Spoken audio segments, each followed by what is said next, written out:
Holidays bring feasting, fluffy dinner rolls, tasty stuffing, and your family's French toast bakes. With Hero Bread, indulge in your holiday favorites, made with Hero Bread sliced bread loaves, bagels, croissants, buttermilk biscuits, and more. And don't forget their Hero Hawaiian rolls. With 4 grams of protein and 0 grams net carbs, Hero Bread has you covered with 0 to 5 grams net carb and high fiber options, so your holidays stay delicious and balanced. Like their 3 grams net carb pan au chocolat. Hero Bread is offering 10% off your order. Go to hero.co and use code FALL25 at checkout. That's FALL25 at hero.co. All figures are per serving of Hero Bread. Contains up to 17 grams of fat per serving. See the product nutrition panels on hero.co for more information.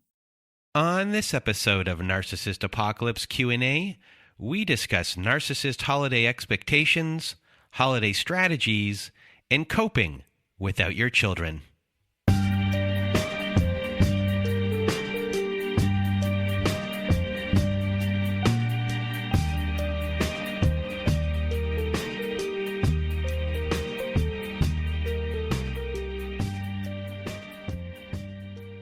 Welcome to Narcissist Apocalypse Q&A, everyone.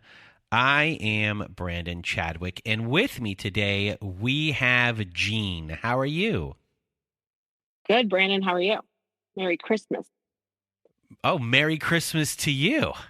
It's not Christmas yet, but we're doing a holiday episode. We try to do an episode like this every single year. And this year, the bulk of what we're going to talk about a lot of things that have to do with the holidays, abusers, narcissists, in general. But with you this year, you are going to be childless for your first time, as your child is going to your ex-partners. And so there's a lot of different feelings that are going to be stirred up here of what you're going to be dealing with. Fear, anxiety, stress, loneliness, sadness. Happiness might not be a word for you during this time, which is supposed to be a happy season. So with that being said, what are the biggest things that are going to be happening for you and people who are in your position? And then also maybe rehash the things that would have happened possibly in your position last year when you had your child, and the things that could have possibly gone wrong with someone, with an abuser, with a narcissist in this situation who might want to ruin things. So just take from your first perspective right now how you're feeling and how you're going to kind of get through this holiday season. Yes. So this will be my third Christmas since the relationship ended. And the first one without my son, who will on actual Christmas Day. I think the interesting thing that happens here is it's kind of, I don't know, from my perspective,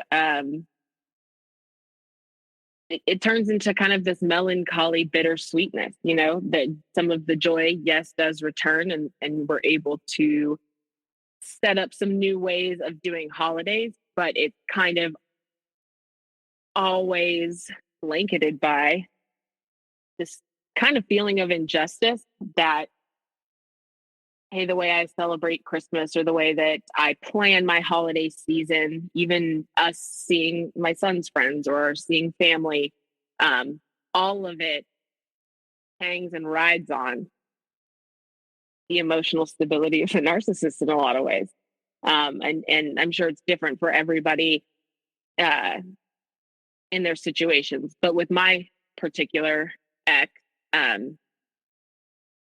for example, changing weekends is not an easy thing to do. Some might have some that will allow the change. Anytime I request something, that's kind of a giving into power, like he feels power because I'm making a request. So he has something. So changing time up or doing anything like that would be very difficult for my particular situation. And I did that for the first time in the 3 years. I actually asked to change a weekend, because I knew I wasn't going to be able to be around my son on Christmas, but there is a Christmas tradition nearby here of this kind of indie rock band that does this family concert for Christmas. And I really wanted my son to go. He had never gone to a concert before. And he really wanted to go. So we got tickets. And then I looked at the schedule and he wasn't going to be with me that weekend. It was with his dad. So I a month ahead of time requested this change, which he avoided for 3 weeks. So in those 3 weeks, right, I'm like, what are the plans that we're making? So I'll send him messages. Hey, I want to know what's going on. If it doesn't work, I just need a yes or no. I'm happy to exchange time, whatever. I also can't tell my son that we have tickets to this concert because I don't want to get him excited and then cause this huge letdown with him, or put him in a position where he would have to make the choice. Oh, am I going to choose to go to dad's or I'm going to choose to go to this concert with mom, right? So just don't say anything. Finally, 3 weeks later, my ex does say, hey, he can go. And I offered to exchange time with him. And this is the first time in these 3 years since we split up that my ex did not want to exchange the time. He just gave the time away. How did that feel? Heartbreaking, right? That's very bittersweet once again. So with this, I guess to kind of sum the scenario, first of all, I'm sitting there feeling like, okay, I finally got, the courage up to ask for this exchange because I knew it wasn't going to probably go that well. And then I get to go to this concert, but I also get there's not a lot that human could have done to further disappoint me or for me to think worse thoughts about him. And then, just to give up time from his son like that, like it broke my heart for my son, that his dad was willing to do that. So it's bittersweet, right? Like you get this mixed bag of emotions, but I think that's just kind of the reality of living with people like this, whether it's the holiday season or not, or not even living. I don't live with them, but having them proximal to you, it's bittersweet. You get little wins and you get big letdowns, and it feels like a lot of injustice because you watch the other people around you in your life not having to jump through these hoops, or make these kind of what feel like moral concessions in order to plan stuff with their family. When your child right here is kind of getting used to the routine that is going on, do they question a change like this? And if so, how do you respond? So typically my son doesn't know exactly when he's going. He kind of understands it's every other weekend that he's going. So he did not question the change. He's not really, he'll just kind of ask me, am I going to dad's or not this weekend? And I'll say yes or no. So there was no kind of change or anything questioned. And I had not brought up ahead of time that, hey, you're supposed to be with me this week, or supposed to be with dad this weekend, but I would like to take you to this concert.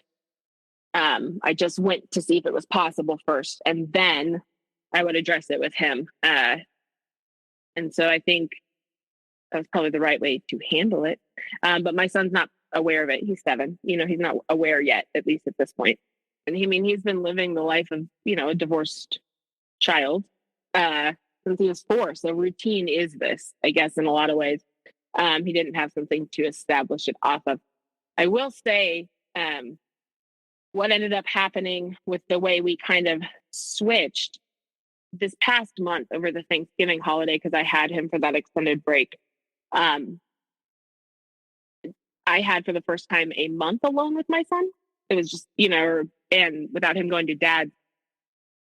And the way he changed in that month, the way he relaxed, the way that like the two of us got into some of this like kind of normal synergy, because it wasn't just being interrupted every 2 weeks, was I didn't expect to see.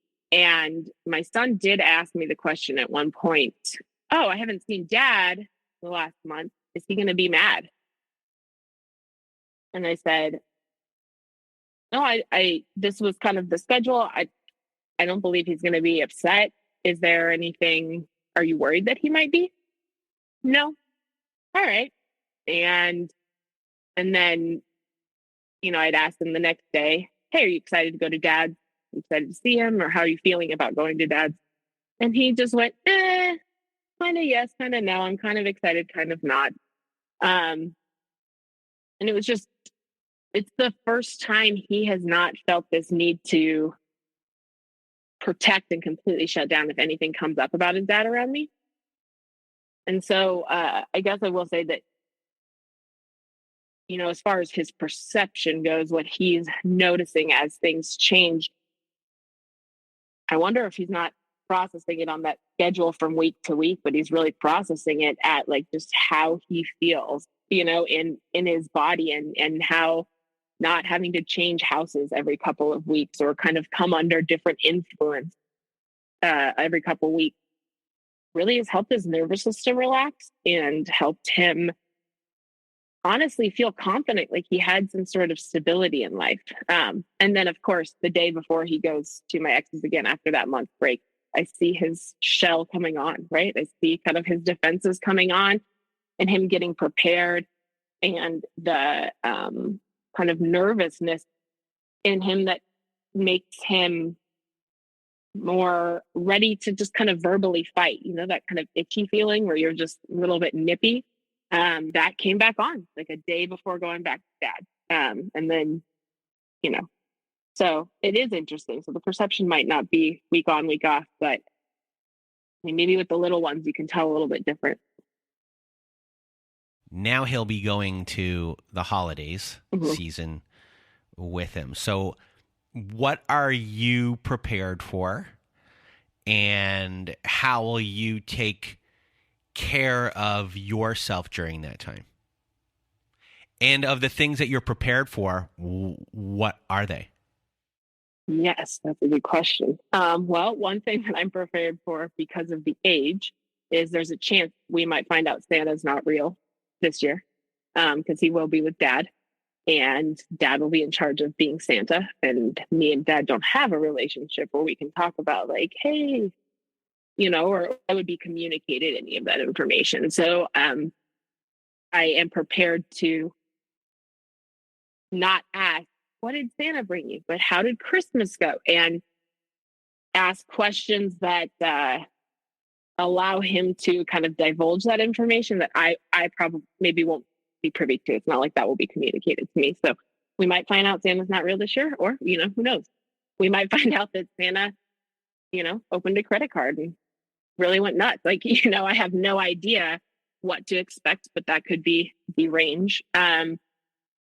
I always, and it's only happened once, but I always, when he's not with me, expect frantic phone calls and some sort of emergency to come up. Whether or not that is work I need to do on my end or is perfectly reasonable. I'm scared to be away from my phone. Like, if I were to leave the house and not have my phone on me, normally I would just run to the grocery store. It's fine. I don't allow those kinds of things just because I never know what's going to happen. And I know that if I don't catch the first phone call, I might not be able to get my information from that situation again, because he has something that he can show to the courts. Let's say if I were to bring it up, hey, I made the phone call, I did this. And then all of a sudden, let's say, worst case scenario, he had to go to the hospital or something. He made that one phone call to me. It could take me hours now to get back into the situation. Let's say if I missed, the first communication. So I'm pretty hyper aware of that. And then, in my situation, I probably won't hear anything from them or talk to them. I won't call my son while he is there, unless I'll ask him before he goes, hey, do you want to have a pre-planned phone call? And typically he'll say no, because I don't want to take him out of that situation when he's in it. Like, I'd rather let him be in that space, but know that he has the option to call me or we can plan ahead. But I think it's easier on him. I've come to find it's far easier on him if I don't reach out, because that can activate dad. Just kind of having me nearby, even verbally. And so those are the things that I kind of prepare for. I believe I found out that my ex's family is coming into town, and so they will see them. So sometimes I'll even prepare for, who knows what stories have been told about me or what my son maybe overheard while he's there about me. Sometimes he'll share those things and sometimes he won't.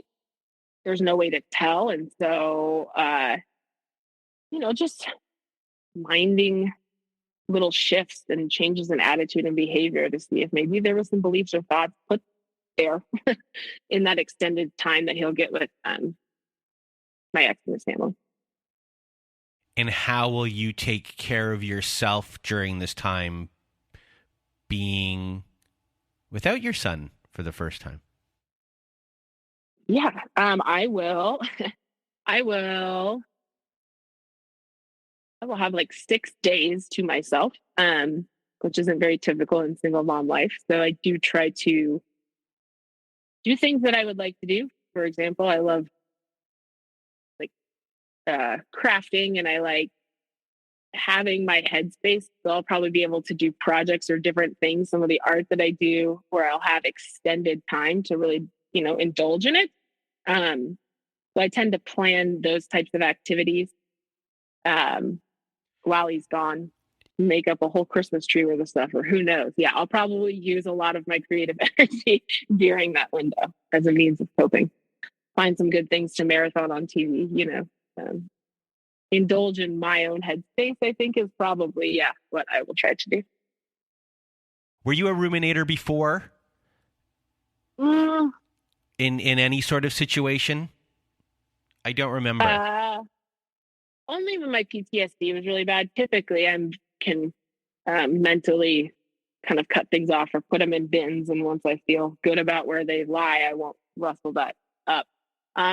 So ruminating probably won't be a lot of it, but it there's an absence felt, right? Like there's this, how would you describe it? This feeling of like, oh, it'd be so cool. Or, they put all those commercials and you watch all those Christmas movies and they're set to like bring these endearing love feelings on. And then you're like, oh, that thing that's endearing that I love, it's missing, right? It's not right next to me. And then it will, so maybe it won't ruminate about the bad, but yeah, it'll feel the void for sure. Of your little buddy. My little buddy, I know.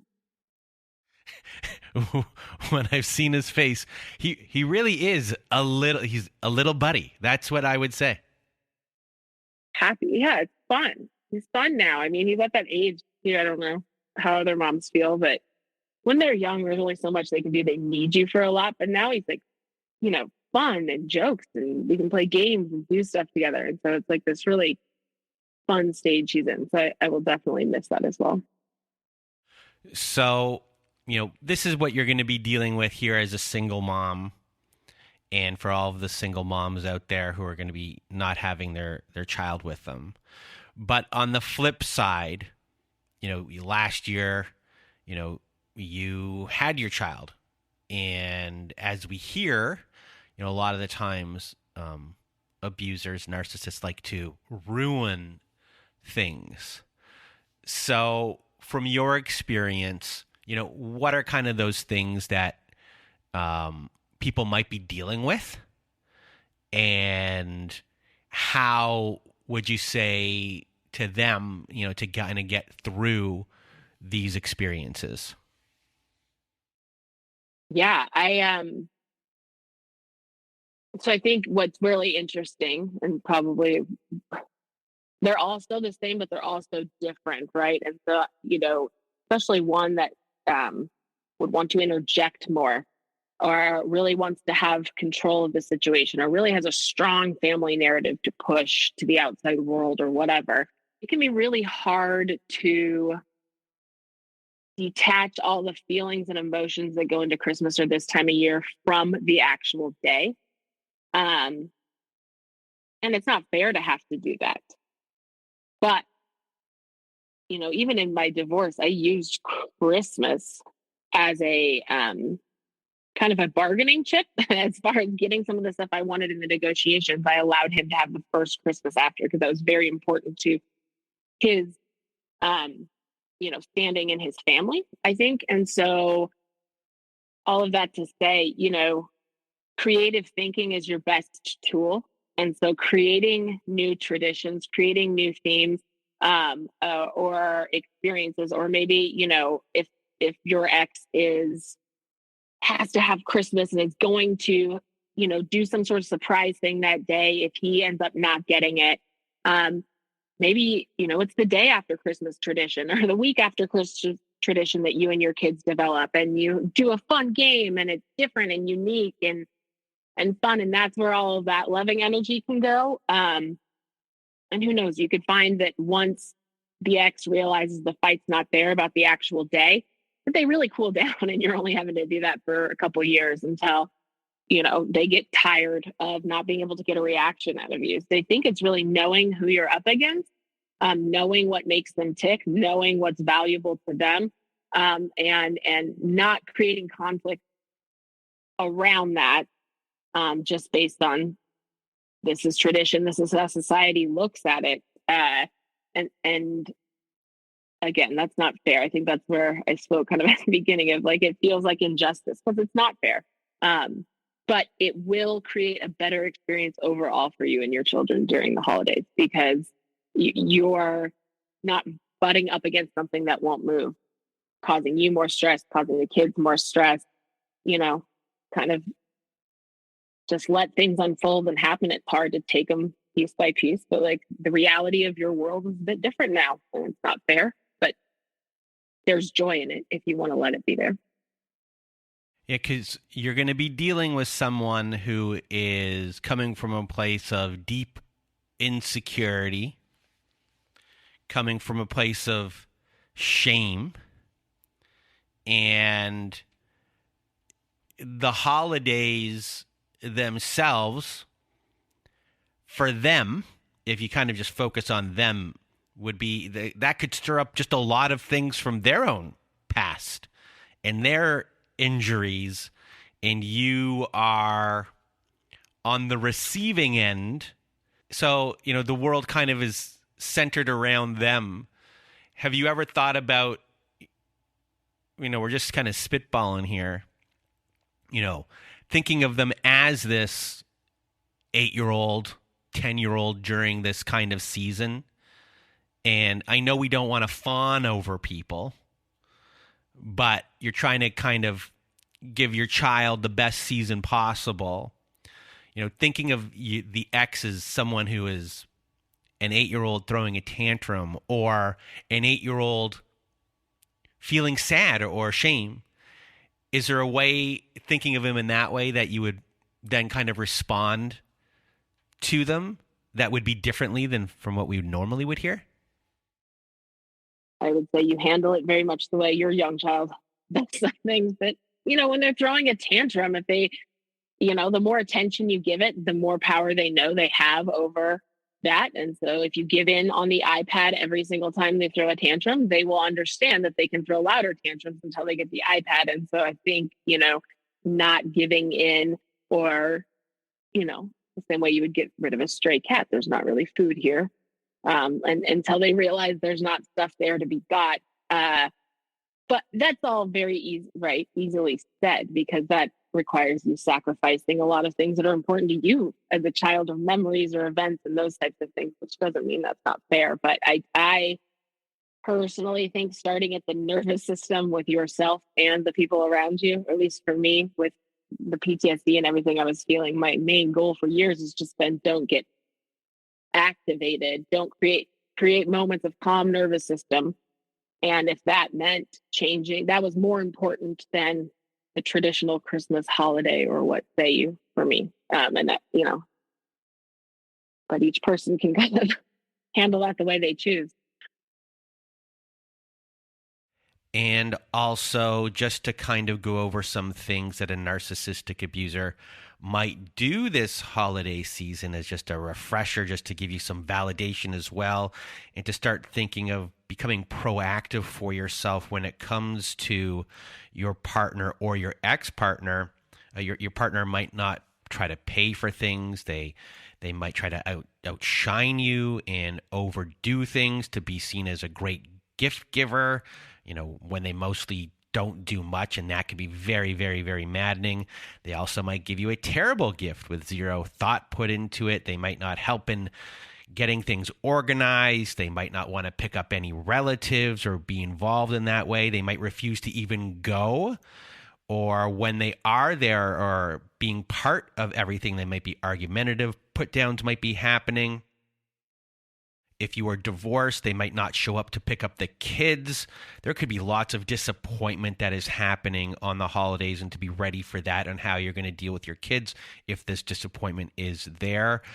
Or they also could show up when they are not supposed to, if it's a situation where it's an ex-partner as well. And you don't want to be hyper vigilant in the sense of being nervous about that, but keep that in mind if that is a possibility that could happen. And during the holiday season, you kind of want to manage your expectations. That's a really big thing. If you are expecting them to behave like a healthy adult, you have to kind of remind yourself that they are not, and try to think of them as a kid who could have blow-ups at any time. And when it comes to things like the put downs, if put downs start to happen, try to keep in mind the truth about who you are and who you are, and not what they say you are. And also figure out little kind of exit times or times for yourself somewhere, maybe within the home. Have little kind of backup plans to regroup, bathroom breaks, exits outside, walking a pet if that's possible. Know where all these things are and when you kind of can get your little bit of escapes. And sometimes getting a family member to help you get those escapes can be helpful as well.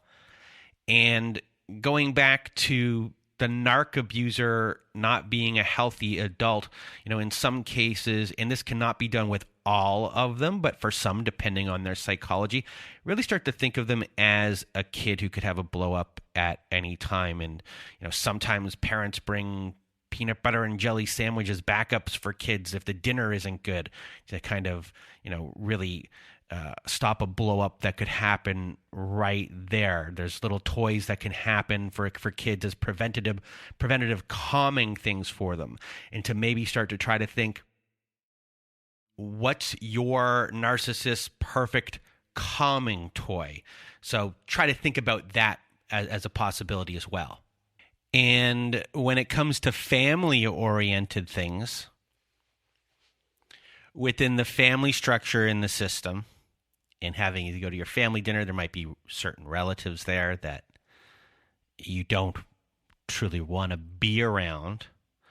How do you go about, in that sense, how would you go about, kind of getting through those things? Even if you don't have people in your family that are abusive or anything like that. Sometimes the holidays as a whole are just difficult to get through. You have different personalities. This year at my family Hanukkah, I received an email from someone early on, before it even began, and said, this is a list of topics we should not be discussing during the holidays this year. And my brother ended up making a trivia game.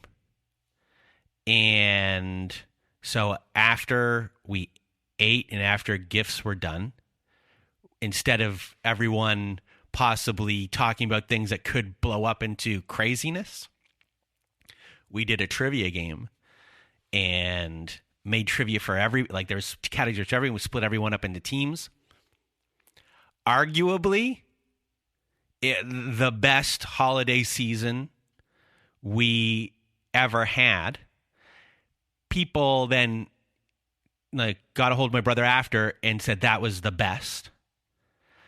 But what I started thinking about that was, if you have someone within your family who might be like someone who's the know-it-all or always needs to be right or whatever, why not create like a game like that where you feed into their ego? You make these questions specifically for them so they can get the feeling that they're right, and everyone can be like, you're great, you kind of get that out of their system through a little game here. They don't know that the game is they're being gamed within a game.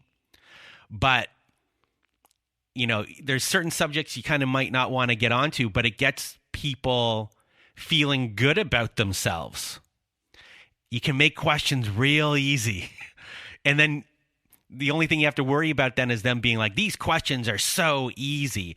Maybe they don't want to say these questions are so easy or something like that, because that means that they're not smart, you know, if it's too easy. But you give them things. I started to be like, that's an interesting, when I started thinking of an interesting strategy to get people to start feeling good about themselves. And then also creating like a team game, but then also letting the team win that needs to win. If that makes sense. Oh boy, so much sense.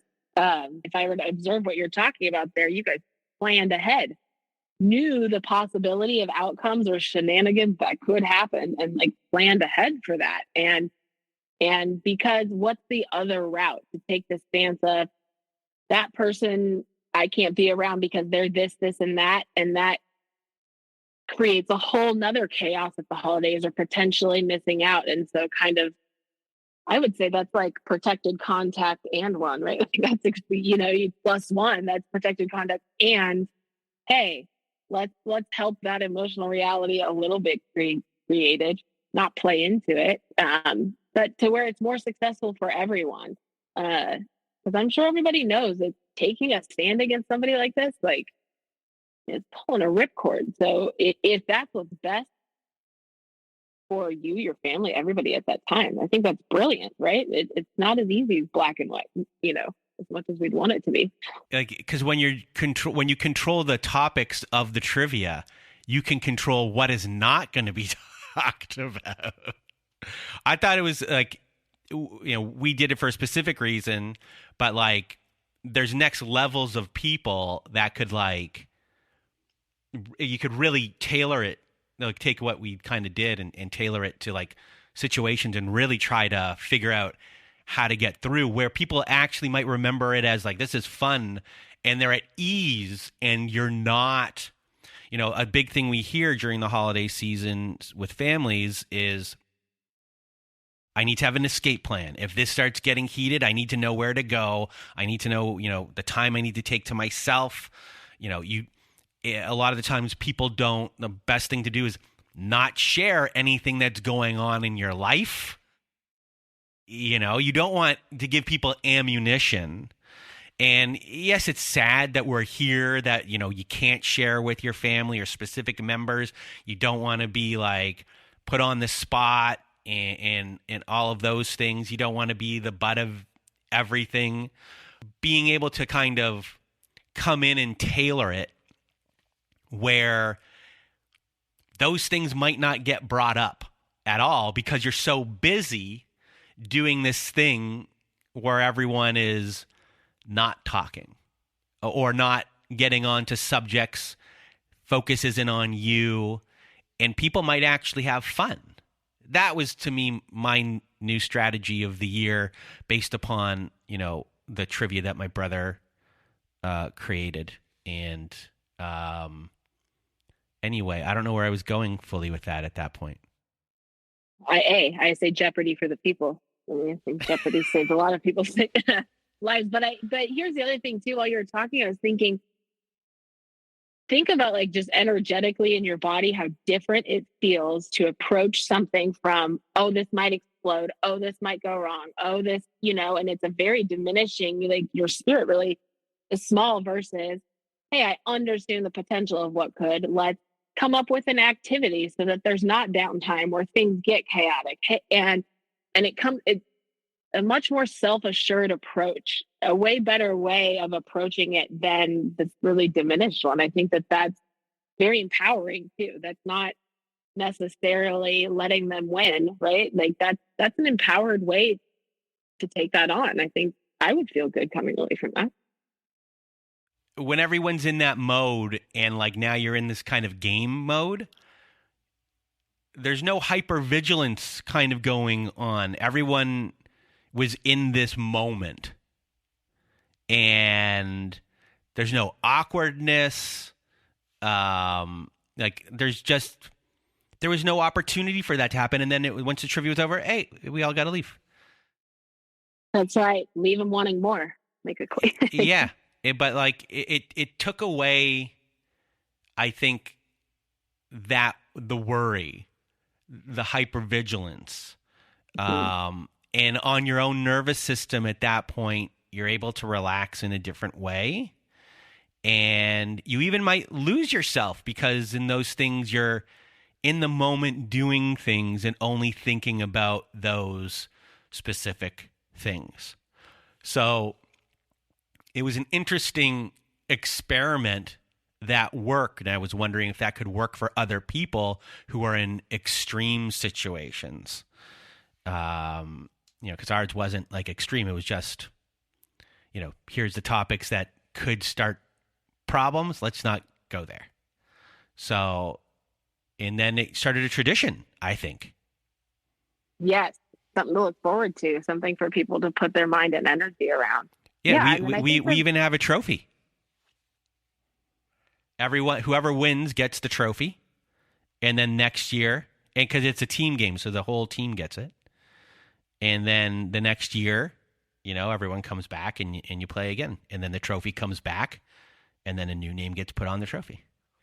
And I'm only giving an example here of a trivia game here, but for the person in your life that could be a problem, and as I stated before, look at these people as 8-year-olds and what are the things I might need to have to help them through this time?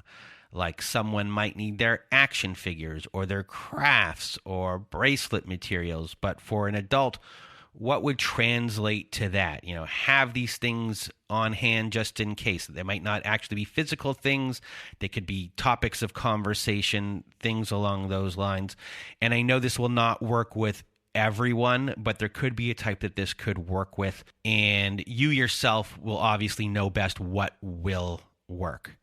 So anyway, I guess from here, we know that every abuser can bring something different to the holiday table. So, Jean, what is something you think everyone should be reminded of this season?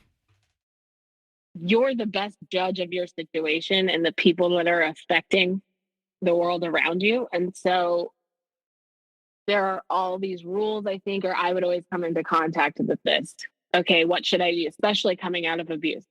What am I supposed to do? What's the right thing? What's the not right thing? I didn't have that self-affirmation in me, so I was looking to the guidance of others. And I think really your intuition about what's right with your situation is the best guiding thing. So even if, it sounds like, hey, maybe we should try this, or maybe I do need to give this person another chance and I need to go to Christmas. If that's not what's best for you based on your own intuition, do what you think feels best. The societal norm is not the right way. Those are kind of suggestions or guidelines. Your intuition is the most powerful tool in this. So protect it and follow it and listen to it, because at the end of the day, that's the part you're living with. And so the worst thing to do would be to deny your intuition and then have it prove to you, hey, I shouldn't have denied that. That's the feeling you don't want to be created with, because that you have to live with that. And so do what feels best to you, no matter kind of what anybody says in these situations. Your situation best. Well, Jean, I really want to thank you for being here with me today for this holiday episode. I think this is now our tradition to do a holiday episode every year now. Well, thank you. And this is a early happy holidays to everyone. And for those of you who will not be with family during the holidays, and this is a very sad time for you, my heart goes out to all of you. I'm giving you a big hug, and Jean is giving you a big hug. And, this is a tough time for a lot of people during this season, and we're here for you. And everyone in the community is giving everyone today a big hug. So a big, big, big thank you. And if you want to be a guest like Jean was once on our Survivor Story episodes, please do go to our website at narcissistapocalypse.com. At the top of the page, there's a button that says guest form. When you click on that button, it takes you to our guest forum page. There you can read all of our instructions and either send us an email at narcissistapocalypse@gmail.com or fill out our guest form and press the submit button. And please do send it in the format that we ask for. And if you are someone that needs support, please go to our website at narcissistapocalypse.com and you'll see that we have a support group. Click on our support group button and you'll see that we have forum boards inside there. We have Zoom meetings every Wednesday night, Thursday afternoons, and Saturday nights. It's a great group of people on there that can validate everything that you are going through. You can make friends there too. So just go to narcissistapocalypse.com. At top of the page, click on that support group button and we will see you there. And we have a friend of the show called domesticshelters.org. So if you need even more support, please go to domesticshelters.org. Domesticshelters.org has articles and resources to help you make sense of what you're dealing with. They have every phone number, email address, and website address for shelters and agencies, no matter how big or small the town you're in. Domesticshelters.org has it there. It is a wonderful free resource and organization. So please do visit domesticshelters.org. And we have another friend of the show called Shelter Movers, and Shelter Movers can be found at sheltermovers.com. And Shelter Movers helps survivors of domestic violence transition to a better and safer life. It is a volunteer organization, a donor-supported charitable organization as well. It is currently only in Canada, but they're looking to expand into the United States. And what they do is they help coordinate moves for people who are getting out of domestic violence and coercive control, and they also get all of your things out of your home and into storage, and they put all of your belongings into storage, and they can do this for your pets and livestock too. It is a wonderful organization, and if you need help from them or just want to donate to them, please go to sheltermovers.com. And that is it for today's episode. So for myself and Jean, we hope you have a good night.